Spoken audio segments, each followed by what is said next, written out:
Hello, my dear aspirants of the CDS examinations 2024. Team Nishtha, in association with English Funda, brings you tricks to solve English questions. Answer sheets आपके पास आ चुके हैं. I'm not going to discuss the answers only. I'm going to tell you how we reach those answers quickly and efficiently. Okay? Video को देखो और जिनको भी English सीखनी है पूरी एकदम 100% सीखना है sir, from top to bottom या बॉटम टू टॉप तक सीखना है, तो आप संदीप सर से कांटेक्ट करें. I am Vinod Shankar. Let's start with jumbled sentences, jumbled paragraphs. That is S1 S6 two fixed sentences दिए रहते हैं. बीच के 4 सेंटेंस को अरेंज करना है. करते क्या है देखते हैं. Okay, the easiest thing to do here is again S1 और S6 आपका फिक्स्ड है, तो ये बहुत आसान कर देता है हमारा काम. ओके, तो PQRS में से किसी एक सेंटेंस को S6 के साथ कनेक्ट कर लो या S1 के साथ कनेक्ट कर लो तो काम बन जाएगा. ये तो पहला चीज है. सर इसमें भी क्या पहले अरेंज करके उसके बाद चेक करना चाहिए या पहले ऑप्शन से ही काम करना चाहिए? ऑप्शन से ही काम करना चाहिए. सेकंड है, जरूर एक कंपलसरी पेयर्स देखना चाहिए. सर 2 सेंटेंसेस एक साथ आएंगे, उसको जरूर चेक करना चाहिए. वो हो जाने पर बहुत आसान हो जाता है काम. ठीक है, तो सबसे पहले तो कि S1 के साथ कौन सा कनेक्ट करेगा, S6 के साथ कौन सा कनेक्ट करेगा, इसको देखना. और कनेक्ट कैसे करता है बताना. हर एक सेंटेंस दूसरे सेंटेंस के अंदर एक्सटेंड करता है. कब? जब इस दिया हुआ सेंटेंस का कोई विचार को मैं दूसरे सेंटेंस में बढ़ाता हूं. तो दिया हुआ सेंटेंस बहुत इंपॉर्टेंट है. इस सेंटेंस का कॉन्सेप्ट को ही मैं दूसरे सेंटेंस में एक्सटेंड करूंगा, इसलिए it's important to read the previous sentence very clearly. ये सेंटेंस समझ में आएगा तभी दूसरे सेंटेंस को आप कनेक्ट कर सकते हो. लेकिन कई बार वो नहीं हो पाता. सर पहला सेंटेंस ढूंढ नहीं पाता हूँ, S1 के साथ कौन सा कनेक्ट करेगा, लगता है कि 2-3 से ज्यादा कनेक्ट करता हुआ लग रहा है, तो मैं ढूंढ नहीं पा रहा हूँ. ठीक है, कोई बात नहीं, तब कंपलसरी पेयरिंग कर लो. सर कुछ भी हो, 2 सेंटेंस तो एक साथ ही आएंगे, उसी को फिर कनेक्ट करके ढूंढ लिया हमने, तब भी काम बन सकता है. ठीक है, तो हम सबसे पहले देखते हैं. Let's try with this. R, S1 के बाद आर लिख सकता हूँ. ठीक है, तो पहले आर को समझना पड़ेगा, S1 को समझना पड़ेगा, उसके बाद आर को समझना पड़ेगा. Like many of its tropical counterparts, India was a colony of Britain which ruled out any move to adjust the exchange rate. तो एक्सचेंज रेट के बारे में बात होनी चाहिए. Indebted households liquidated a variety of assets to repay loans when they could. Sir R से शुरू नहीं हो सकता, चूंकि यहाँ पर मैं ruled out any move to adjust the exchange rate. Exchange rate को एडजस्ट करने की बात होनी चाहिए या उससे रिलेटेड थॉट होनी चाहिए. यहाँ तो लोन रिपेमेंट की बात हो रही है, लोन की तो बात ही नहीं हुई. तो आर से शुरू नहीं हो सकता. क्यू से करते हैं. With devaluation made politically impossible, fall in export demand led to sustained and deep deflation. Exchange rate किसको अफेक्ट करता है? इंपोर्ट एक्सपोर्ट्स को. तो क्यू से तो शुरू होना ही चाहिए सर, क्यू से तो शुरू हो ही सकता है. तो ये पॉसिबल आंसर है, रख देता हूं, क्यू से शुरू हो सकता है. फिर आता हूं एस में. Real interest rates rose, real interest rates rose. यहां पर मैं मूव एडजस्ट नहीं कर पाए, मैंने ruled out any move to adjust exchange rate. तो सर एस से भी शुरू हो सकता है, एस से भी शुरू हो सकता है, तो ये भी आपका फोकस में आ जाता है. बी और सी आ जाता है. फिर डी देखता हूं. डी में लिखा है पी से शुरू होना, banks were left with unrecovered, तो ये भी नहीं हो सकता. सो दो आंसर तो नहीं हो सकते, ए और डी तो नहीं हो सकता, बी और सी के बीच में है. अब कंपलसरी पेयरिंग कर दूं तो हो जाए. ओके, कंपलसरी पेयरिंग कर दूंगा तो हो जाएगा. अब देखना इसमें क्या लिखा है बताना कि इंडेटेड बिजनेस फेल्ड. ओके, और लास्ट में क्या लिखा है? Banks were left with unrecoverable assets. Banks के पास अनरिकवरेबल असेट्स रह गए क्योंकि इंडेटेड बिजनेस, लोन वाली बिजनेस खत्म हो गई, इसीलिए लोन वापस नहीं मिल सकता था. तो आर आपके लास्ट में, ये पी आपके लास्ट में होना चाहिए. पी जो है लास्ट में होना चाहिए. और सर पी इसमें नहीं है, इसमें है, तो B is the correct answer. QSRP. आई बात समझ में? मैं क्या कर रहा हूं देखना. I am still trying to only use I am still trying to only use the options. Question number 62 देखो. अब इसमें भी क्या करना है? ऑप्शन से ही काम करना है, लेकिन S1 S6 फिक्स्ड है, तो पहले इसको पढ़ के उसके बाद फिर चलते हैं. Consider the potential effect of just a small increase in the earth's atmospheric temperature. Potential effect, तो इफेक्ट के बारे में बात करना है. जरा से भी अगर टेम्परेचर बढ़ा तो क्या होगा? तुरंत तुरंत एस को देखते हैं, पहला वाला देखते हैं. Rainfall patterns would change. Sir temperature बढ़ा तो रेनफॉल बढ़ जाएगा, पैटर्न बदल जाएगा, क्लियर कनेक्शन नहीं है, तो एस से कनेक्शन नहीं हो सकता। आर से 2 है तो आर को तो नेक्स्ट चेक ही कर लेना चाहिए। A rise of only a few degrees would melt the polarized caps and submerge the planet in a short time. Sir R से तो हो ही सकता है, तो ये दोनों ही फोकस में आ जाते हैं। आर के बाद क्यू सही है या आर के बाद एस सही है? हाँ, उसके बाद देखते हैं आर के बाद Q. But lands now fertile might turn to deserts and many hot climates could become more uninhabitable. अब क्या बोल रहा है? Rise of and submerge the whole planet in a short while. हम तो पानी से डूब जाने की बात कर रहे हैं, तो ये कनेक्ट नहीं करता सर, क्यों कनेक्ट नहीं करता? तो एस कनेक्ट करना चाहिए, पढ़ के देखते हैं। रेनफॉल पैटर्न्स वुड चेंज, जरा से एटमॉस्फेरिक प्रेशर बढ़ा तो पोलर कैप्स मेल्ट करेंगे और बहुत सारे जगह डूब जाएंगे, और रेनफॉल का पैटर्न बदल जाएगा, जहाँ बारिश हो रही है वहाँ नहीं होगा, जहाँ बारिश नहीं होनी चाहिए वहाँ हो जाएगा। तो उसका इफेक्ट क्या हो जाएगा? उसका इफेक्ट क्या हो जाएगा कि some deserts might anyway bloom, but lands now fertile might. ये बट के चलते पी और क्यू एक साथ में आने चाहिए, तो पी क्यू एक साथ आने चाहिए, तो एक ही ऑप्शन ही है सी। इस तरीके से करते हैं, we use the given sentences और कंपलसरी पेयरिंग और कनेक्शंस, इस तरीके से करेंगे तो बहुत जल्दी हो। For question number 63, let's do the same thing. Same ही चीज करते हैं, काम तो आपको ऑप्शन से ही करना है। यहां पर मैं आपको ये चीज देखना पड़ेगा। S6 बोलता है सो the high officials commanded great respect, तो कोई कारण होना चाहिए। हाउ, तो कोई कॉज होना चाहिए तभी इफेक्ट होगा, तो सो के पहले कोई कॉज होना चाहिए, तो कौन सा कॉज है? ओके, और there were opportunities to influence the king in the formulation of the policies. इसके चलते so the high officials, king जब पॉलिसी बनाता था तो उसको इन्फ्लुएंस कर सकते थे, इसीलिए बाकी जो उनके नीचे में थे मिनिस्टर्स वगैरह, वो बहुत हाई एस्टीम में रहते थे, क्योंकि वो राजा को।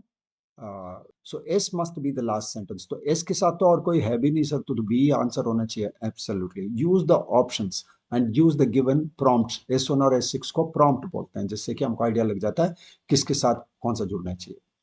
64th में आते हैं, फिर हम करेंगे तो ऑप्शन से ही, लेकिन एक बार S1 को पढ़ते हैं। S1 के बाद क्या आना चाहिए? The rise of East Asia in the late 20th century में ultimately prove to be a more important world historical event than the collapse of communism. East Asia late 20th century में उसकी जो उत्थान हुई, हाँ, वो ज्यादा बड़ा वर्ल्ड का हिस्टोरिकल इवेंट हो सकता है then the collapse of communism. Communism के गिरने से ज्यादा हम लोग बात कर सकते हैं कि वो ज्यादा इंपॉर्टेंट था, क्योंकि वो ईस्ट एशिया आगे बढ़ गया। ठीक है, तब अगर S1 ये है और S6 में देखते हैं, translated into political terms this means that industrial capitalism is always accompanied by liberal democracy. तो डेमोक्रेसी की बात होनी चाहिए S6 के पहले, S6 के पहले डेमोक्रेसी की बात होनी चाहिए। अब आते हैं हम ऑप्शंस में। सर 2 R से हैं, तो आर को चेक करने पर क्लियर हो जाए कि ए या डी में से कोई आंसर है कि नहीं, तो आर को चेक करते हैं। R says certainly the balance of the world's economy shifted markedly from the west to the east in this period। चूंकि more important बोल रहा है तो R से शुरू होना तो स्वाभाविक है। R के बाद क्या होना चाहिए? R के बाद S या R के बाद P? R के बाद पहले चूंकि S दिया हुआ है उसको पढ़ते हैं। However, the notion that there is distinctively East Asian political form is less familiar। One हो सकता है R के बाद P भी पढ़ लेते हैं, क्योंकि वो ये बात करे कि भाई इंपॉर्टेंट क्यों था, उसी को आगे तो नहीं बढ़ा दे रहा। In the final 2 decades of the 20th century की बात हुई थी S1 में। Economic growth rates in the western rim of the Pacific basin were between 2 and 4 times higher than those in the developed economies of Europe and North America। R के बाद are तो हो ही सकता था, आर के बाद कौन सा होना चाहिए? पी, क्योंकि ये बात करता है 20th century की, तो आर आर इंट्रोड्यूस किया था, क्यों इंपॉर्टेंट है, और पी बात कर रहा है उसी बैकग्राउंड को जो कि S1 ने आपको इंट्रोड्यूस किया था, तो R and P must come together. R and P must come together. उसके बाद पी के बाद एस। एस देखना, एस में लिखा है however the notion that there is distinctly East Asian political form is less familiar word. ऐसा कुछ नहीं है कि ईस्ट एशियन पॉलिटिकल इकोनॉमी बोलकर कुछ है, तो क्या है? ओके, तो एस के बाद क्यू। ओके, एस के बाद क्यू, क्यू देखना, क्यू में लिखा the widespread assumption has been that modernization means westernization। Okay, and then so the Translated into political terms, this means that industry SQ. The correct option. Option से ही काम करना है. 65th में आते हैं. अगर मैं शॉर्ट में लिखूं तो ये 3-4 पॉइंट्स आपको याद रखना चाहिए. ऑप्शन से हमको इन क्वेश्चंस को करना चाहिए, ठीक है. और S1 और S6 के एक्सटेंशन को देखना चाहिए, किस में एक्सटेंड करेगा इसको देखना चाहिए. थर्ड है स्ट्रक्चर पे ध्यान देना चाहिए, पैसेज के स्ट्रक्चर पे ध्यान देना चाहिए कि मतलब है स्ट्रक्चर, ऐसा तो नहीं कि 3-4 सेंटेंस कॉज है, 3-4 सेंटेंस इफेक्ट है, हाँ, 3-4 सेंटेंस कंपेयर है, 3-4 सेंटेंस कॉन्ट्रास्ट है, 3-4 सेंटेंस प्रॉब्लम है, 3-4 सेंटेंस सोल्यूशन, ऐसा तो नहीं है. तो और कहीं ऐसा तो नहीं कि सर पूरा पूरी स्ट्रक्चर हिस्ट्री की बात कर रहा है. ये 65th में देखना सारा डेट वाइज ही अरेंज हो जाएगा, सिर्फ आप डेट वाइज ही देखोगे तो तब भी हो जाएगा. ये 33 AD, उसके बाद यहाँ पर मैं पांगबा, ठीक है. Short names, big names, longer names पहले आते हैं, फिर शॉर्टर नेम्स आते हैं, तो वो उसका कनेक्शन और इसको एक साथ आना चाहिए. उसके बाद सर ये 1819 टू 1826 की बात हुई, उसके बाद 1819 की 1891 की बात हुई, और उसके बाद इसमें 1947 और 1949 की बात हुई. तो सर बड़ा आसान अरेंजमेंट है. So C is the correct option. Okay, so do all these things together. हाँ, 66 का देखो. In agriculture water is mainly used for irrigation. Well, और S6 में hence it is difficult to practice agriculture without assured irrigation during dry seasons. तो hence बोल रहा हो तो मतलब कि एक प्रॉब्लम है, इसीलिए नहीं किया जा सकता. तो वो प्रॉब्लम हमको दिखाना पड़ेगा S6 के पहले. लेकिन इन agriculture water is mainly used for irrigation. फिर ऑप्शंस में आते हैं. आर से 2 ऑप्शन है, उसको देख लेते हैं. आर से irrigation is needed because of spatio temporal variability in rainfall in the country. Spatio temporal का मतलब है किस जगह पे, स्पेस का मतलब जगह, टेम्परल मतलब टाइम. ओके, जगह और समय. Spatio temporal variability in rainfall in the country. Okay, irrigation करना पड़ता है, हाँ, सिंचाई करनी पड़ती है, चूंकि हमको स्पेस और टाइम पे डिपेंड करना पड़ता है अगर मॉनसूनल रेंज के लिए वेट कर रहा हूं तो आर से तो पक्का है कि भाई water is mainly used for irrigation. तो इरिगेशन क्यों जरूरत है, चूंकि हमको रेन पे डिपेंड करना पड़ता है, और स्पेसेस और टाइम पे, टाइम के लिए हम हमेशा बारिश के लिए वेट नहीं कर सकते, ठीक है. तो आर से शुरू तो ठीक है सर. आर से शुरू होता है तो आर के बाद पी है, आर के बाद एस है, आर के बाद पी है, आर के बाद एस है. तो the large tracts of the country are deficient in rainfall and are drought prone. तब यहां पर मैं स्पेशियो अपने बात किया था, स्पेसेस की बात की, तो पी में स्पेस है. एस की बात करते हैं. North western India and Deccan plateau constitute such areas. Which areas clear नहीं है, तो सच एरियाज के क्लियर नहीं है, तो आर के बाद आपको पी ही आना चाहिए. हाँ, ड्राउट प्रोन, और इस जगह की एग्जाम्पल है एस. पी और एस तो एक साथ आना चाहिए, पी और एस तो एक साथ आना चाहिए, तो पी एस तो एक में है ही, तो R P S Q is the answer. 67 में क्या करेंगे, फिर वही ऑप्शंस को यूज करेंगे. विजयनगरा और city of victory was the name of both a city and an empire. Very good. They remembered it as Hampi. कौन दे रिमेंबर्ड, कौन रिमेंबर्ड, ये वाली बात आएगी तो वो चीज जब आएगा तो S6 के साथ कनेक्ट हो करेगा. लेकिन पहले पहले वाले को लेते हैं. विजयनगरा और city of victory was the name of both a city and an empire. City और एम्पायर दोनों का नाम था, तो कहां से शुरू होगा. ओके, पहला ऑप्शन है पी. पी से देखते हैं. In its heyday it stretched from the river Krishna in the north to the extreme south of the peninsula. P से शुरू हो सकता है. ओके, और उसके बाद आता हूं एस. एस पे है. Although it fell into the ruins in the 17th to 18th centuries, it lived on its memories of people living in the Krishna Tungabhadra doab.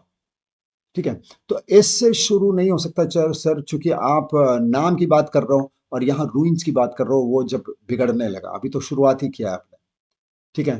तो एस से शुरू नहीं हो सकता, ठीक है. एस से तो शुरू नहीं हो सकता, लेकिन पी से शुरू हो सकता है. क्यू से देखते हैं.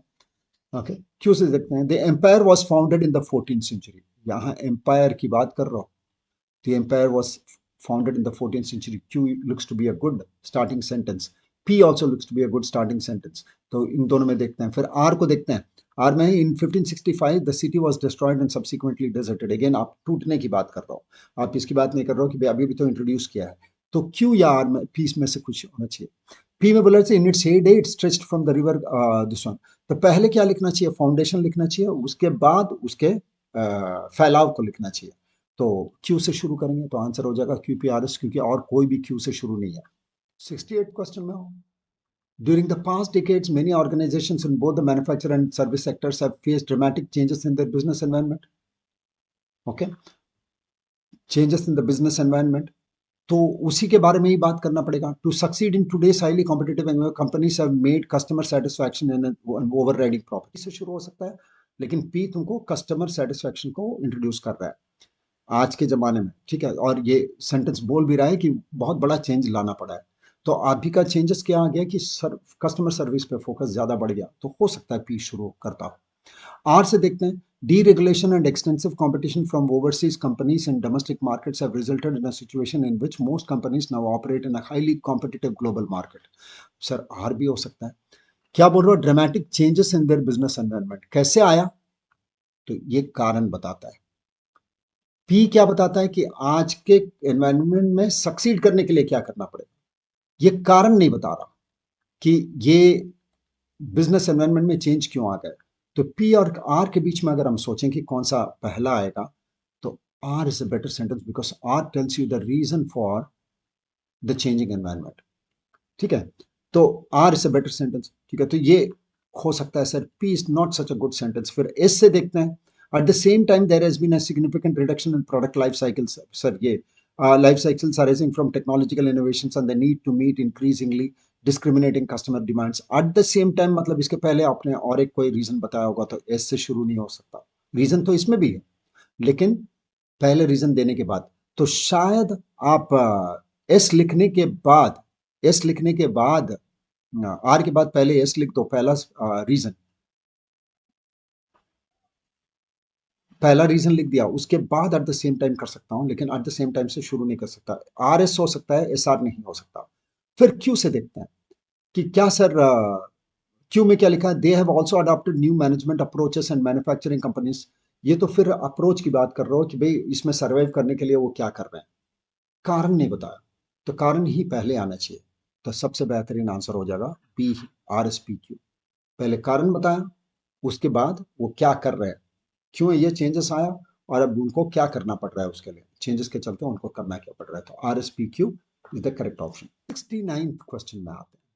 Gregor Johan Mendel was born on July 1822 in Austria. Again sir, अगर मान लीजिए मेंडल की अगर आप पूरा लाइफ के बारे में बताने जा रहे हो, तो हो सकता है कि उनके बर्थ से लेके उनके पूरे करियर के बारे में बात हो, तो मैं फिर टाइम वाली चीज लगा सकता हूँ. और पूरा नाम यहाँ ग्रेगर जोहान मेंडल लिखा है, तो अगले जहां पर मैं जहां मेंडल लिखा है, तो शायद सेकंड सेंटेंस हो जाएगा. पहले पूरा नाम, उसके बाद सेकंड नेम. ठीक है, और यहाँ पर मैं बॉर्न बोल रहा है, तो स्कूल जाना चाहिए. उसके बाद देखते हैं क्या आता है. पहले एक्सपेरिमेंट्स. अब एक चीज आप देखोगे कि सर एक्सपेरिमेंट्स के बारे में तो S6 में बात हुई है, तो एस लास्ट सेंटेंस होना चाहिए. तो एस लास्ट सेंटेंस होना चाहिए, तो फिर मैं चेक ही क्यों कर रहा हूँ बाकी, मैं इसी को क्यों नहीं चेक कर लेता हूँ. एक बार कर लो. देखो, his pioneering work laid the foundation of science of genetics and therefore he is known as the father of genetics. हो गया. फिर आर देखना. in 1843 Mendel began studying even while being a monk at St. Thomas Monastery in Brno. ठीक है. then Q, there he was exposed to. तो R और Q का भी तो कनेक्शन, मोनास्ट्री में ही was expose to this, and तो आर और क्यू एक साथ आना चाहिए, तो आर क्यू का भी कनेक्शन और कहीं पर नहीं है सर. तो C must be the answer. 70th question.